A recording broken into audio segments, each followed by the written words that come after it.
स्वागत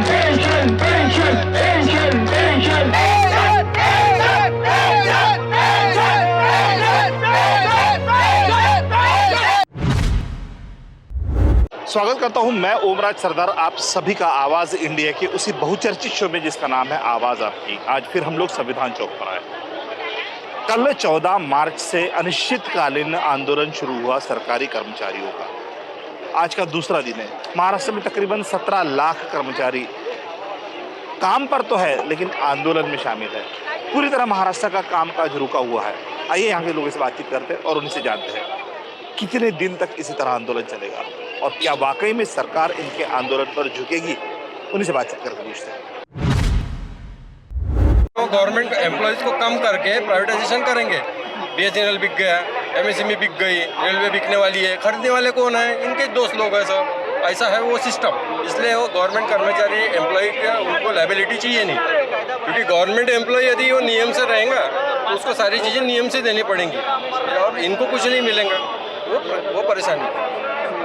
5 साल के लिए चुन के आते हैं और उनको साल भर मरते दम तक पेंशन लागू रहती है और हम 58 साल तक अपने अक्खा आयुष्य डिपार्टमेंट की सेवा के लिए लगा देते हैं, शासन की सेवा के लिए लगा देते हैं और हमको पेंशन नहीं मिल रही है। तो हमारी यही मांग है कि हम जो 2005 से लगे कर्मचारी, हमारी क्या गलती है कि हम 2005 के बाद लगे, जो पुराने लोग लगे उनको पेंशन है और हमें पेंशन नहीं है। तो हमारी भी यही मांग है कि जो पुरानी पेंशन है वही हमें लागू कीजिए, जैसे कि हमारे परिवार खुश रहे। यही हमारी मांग है। जैसे अभी खासदार आमदार इनकी पेंशन तो पहले बंद होनी चाहिए। दूसरी बात ऐसी है, हमारे जो पेंशन है वो हमारा हक है, क्योंकि कैसा है 1982 से ये सब चालू है। उसके बाद में हमको भी 2005 के बाद में हम जो कर्मचारी लगे हैं उनको ज़रूरी है ये पेंशन। और हमारे अलग अलग भी मुद्दे हैं लेकिन हमको जूनी पेंशन ये महत्व है और इम्पोर्टेंट है हम लोग इसी को देंगे, क्योंकि और कैसा है बाकी के जो 1982 के बाद से जो हुआ है और 2005 के पहले जो हुआ है, अभी ये आउटसोर्सिंग लगाने की बात कर रहे हैं। आउटसोर्सिंग में क्या होने वाला है, आगे वाले कर्मचारी कुछ बोलने वाले हैं नहीं। जो जब तक कि ये चलेगा तब तक के चलेगा, आउटसोर्सिंग कितने देर तक के चलेंगी। हम लोग जब तक के संप में हैं, उसके बाद में संप होने के बाद में हमको तो अपने जगह पे जाना पड़ेगा। आउटसोर्सिंग कुछ मतलब का नहीं है। जब तक कि उनको समझेंगे तब तक के हम लोग अपने काम पे आ जाएंगे, क्योंकि पेंशन हमको लग जाएंगी। लेकिन हमारा कहना यही है, हमको पेंशन चाहिए बस। आप लोग विधायक पार्षदों की पेंशन बंद करने के पीछे क्यों पड़े? आप लोग हर कोई ये कह रहा है कि उनकी पेंशन बंद कर दो पर हमको दो। एक वो आते हैं 1 साल के लिए, 5 साल के लिए और उनको हर जगह पे उनको पेंशन है। अगर हमारी पुरानी पेंशन लागू नहीं हुई तो हम और आंदोलन करेंगे और राइट टू रिकॉल का अधिकार हम मांगेंगे और जो सत्ता पे बैठे हैं उन्हें नीचे खींचने का अधिकार हमें मिले। ये हम अभी इसके बाद आंदोलन करेंगे। क्योंकि 2024 हमारे हाथ में है। हमको 2024 में क्या करना है वो हम दिखाएंगे। अगर ये लोग नहीं मानेंगे तो 2024 हमारे हाथ में। नमस्कार, मी आरती तायडे, जलसंपदा विभाग, शासकीय व निमशासकीय लिपिक हक्क परिषदेतील राज्य महिला संघ। आज या संपात दुसरा दिवस आहे। संपात आमचा पूर्ण जलसंपदा विभाग क्लास 3 आणि क्लास 4 100% सहभागी आहे। फक्त क्लास 1चे लोक, जे अधिकारी लोक असतील ते कार्यालयात असतील, संपूर्ण कार्यालय रिकामं आहे आणि आम्ही आमच्या इथे मेन मुद्द्यासाठी, आमच्या हक्काच्या लढाईसाठी इथे आलेलो आहे आणि आमची हक्काची लढाई म्हणजे केवळ आणि केवळ जुनी पेन्शन या एकमेव मुद्द्यासाठी आम्ही इथे आलेलो आहे। सरकारने मेस्मा कायदा लावण्याची आम्हाला धमकी दिलेली आहे। घाईघाईत त्यांनी तो मेस्मा कायदासुद्धा पास करून घेतलेला आहे। आजच्या न्यूजपेपरला आहे की वेतन कपात करण्यात येईल, शिस्तभंगाची कारवाई करण्यात येईल। काहीही का होईना सगळे कर्मचारी तयार आहे मेस्मा कायद्याला समोर जायला।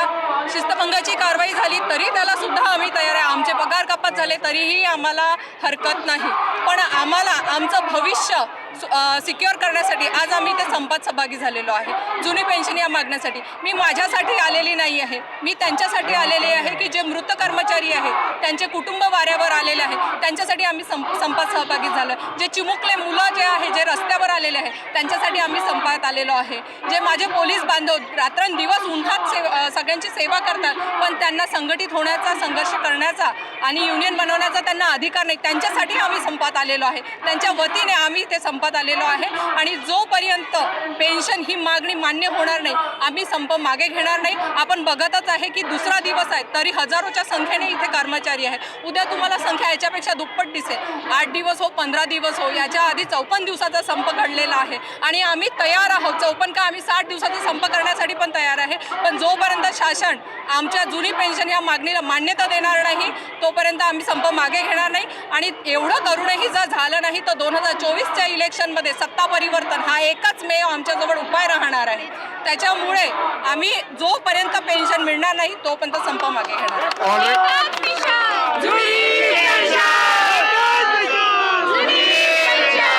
मी एक वैयक्तिक प्रश्न विचारू इच्छितो. इथे जितकेही लोक उभे आहेत तुमच्यापैकी 2005 नंतर लागलेले कर्मचारी किती आहेत? आम्ही मॅक्झिमम इथे 2005 नंतर लागले. पण आमचे वरिष्ठ बंधू नरेंद्र शेंडे सर यांना पेन्शन आहे तरी सुद्धा ते आमच्या सोबत आहे, आमच्या सहभागी आहे. असे सुद्धा आमचे काही कर्मचारी आमचे वरिष्ठ जे आहेत ज्यांना पेन्शन असूनही ते आमच्या संपात सहभागी झालेले आहेत. सर मैं आपसे सवाल पूछना चाहता हूँ. जैसे कि अभी मैडम ने कहा है कि आपके जो वरिष्ठ अधिकारी जो अधिकारित लोग हैं वो इस मोर्चा में, इस आंदोलन में शामिल नहीं हुए हैं. क्या वो नहीं चाहते हैं कि 2005 का जो जीआर निकला है, जो ओपीएस को रद्द किया गया, उसके फेवर में क्या वो लोग नहीं हैं? नहीं, ऐसा नहीं है.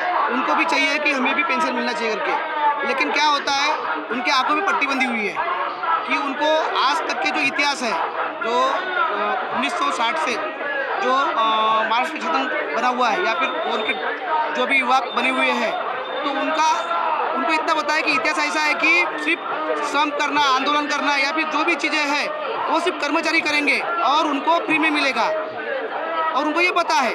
लेकिन अभी इस बार ऐसा हुआ है कि उन्होंने अभी 28 तारीख से इस आंदोलन में आने की तैयारी उन्होंने बताई है. मतलब उन्होंने अभी पाठिंबा घोषित किया है.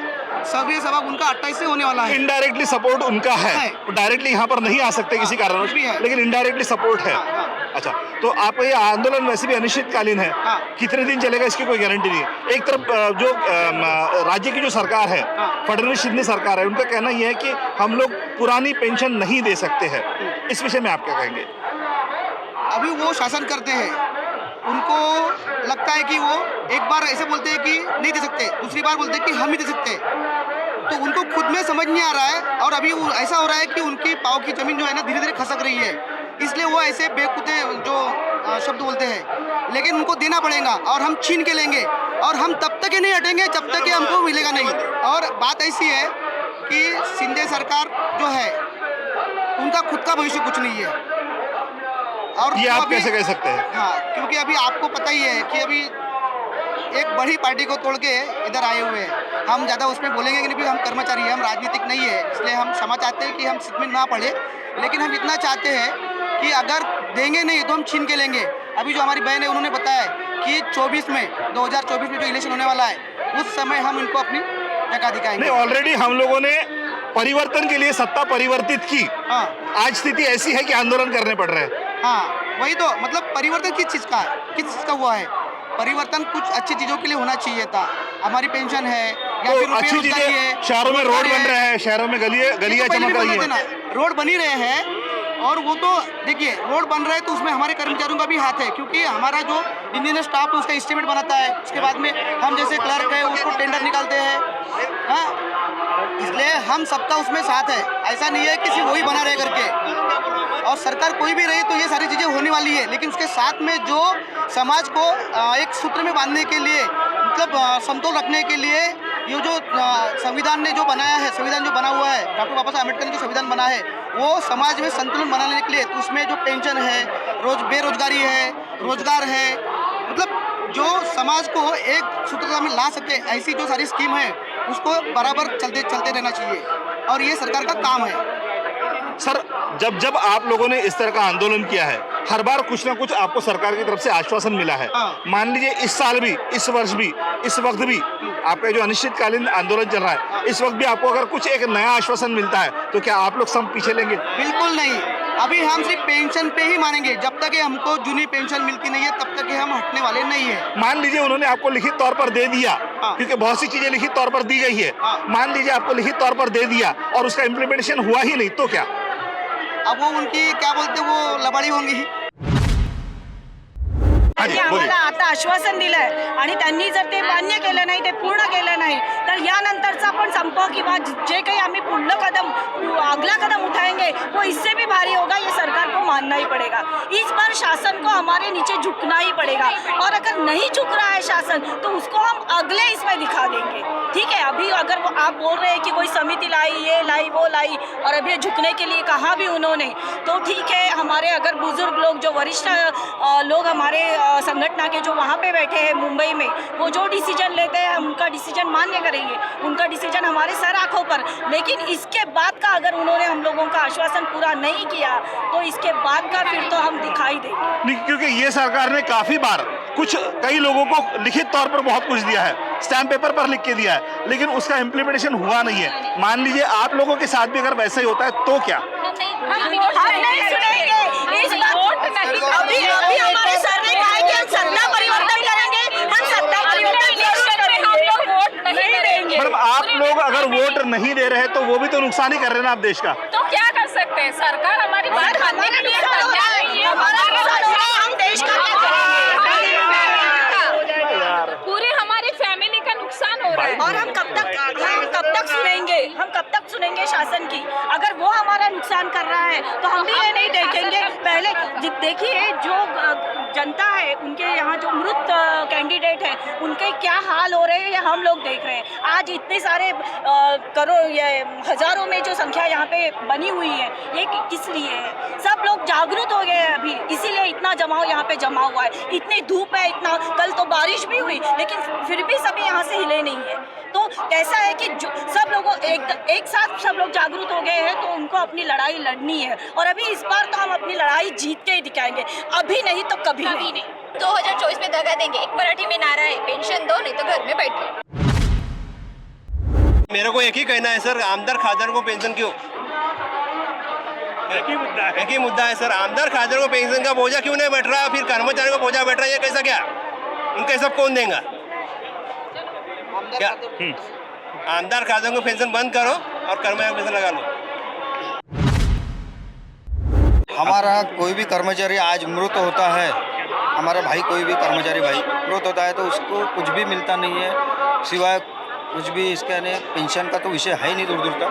पर तभी भी यानी उसके घर वालों की जो परिस्थिति होती है, हमने आंखों से देखा है, जो हमारे कर्मचारी जो एक्सपायर हुए हैं उनकी परिस्थिति देखिए, आज भी इतनी बेकार परिस्थिति है कि 50,000 लेने के बाद 50,000 से किसी को 1 लाख रुपये पेमेंट है, जो भी है, बाद में एकदम नीचे आ जाता। तो वो एक परिस्थिति हमारे आंखों के सामने है, इसलिए हमको आगे का हमको भविष्य देख रहे हमारा क्या होगा।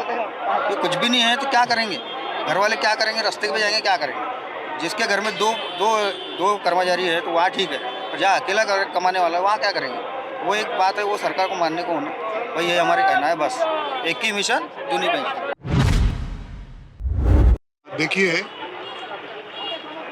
महानगर पालिका की तरफ से हम लोग यहाँ पे कल से लेकर के जो राज्यव्यापी आंदोलन यहाँ पे चल रहा है, कर्मचारियों की जो मांगे यहाँ पे रखी जा रही है, उसमें से प्रमुख रूप से जो मांग है वो महाराष्ट्र राज्य भर में जो चल रही है वो अपनी ओल्ड पेंशन योजना के रूप में जो है वो महत्वपूर्ण मांग को लेकर के पूरे महाराष्ट्र राज्य भर से हमारे जितने भी शासकीय कर्मचारी हैं, महानगर पालिकाएँ हैं, जिला परिषद है, ऐसे सभी कर्मचारी हुए जो कल से लेकर के बेमुदत उपोषण के लिए यहाँ पर बैठे हुए।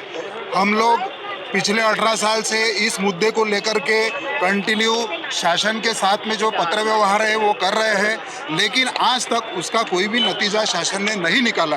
और इसी वजह से हम सभी लोगों को, इस फेडरेशन को, यहाँ पे कल से हमको ये बेमुदत जो आंदोलन है वो करना ज़रूरी हो चुका है। और हम शासन से अपील यही करते हैं कि जिस तरह से ये पेंशन योजना आज तक के चलती आ रही थी, एक शासकीय कर्मचारी जो होता है वो सिर्फ नौकरी इसलिए ज्वाइन करता है क्योंकि उसका जो रिटायरमेंट के बाद वाली फैमिली की लाइफ है वो सुचारू रूप से चल सके, उसका उदर निर्वाह जो है अच्छी तरह से हो सके, इसलिए वो नौकरी करता है। और हमारी मांग यही है कि इस चीज़ के लिए मुख्यतः जो ओल्ड पेंशन है वो लागू रखना चाहिए।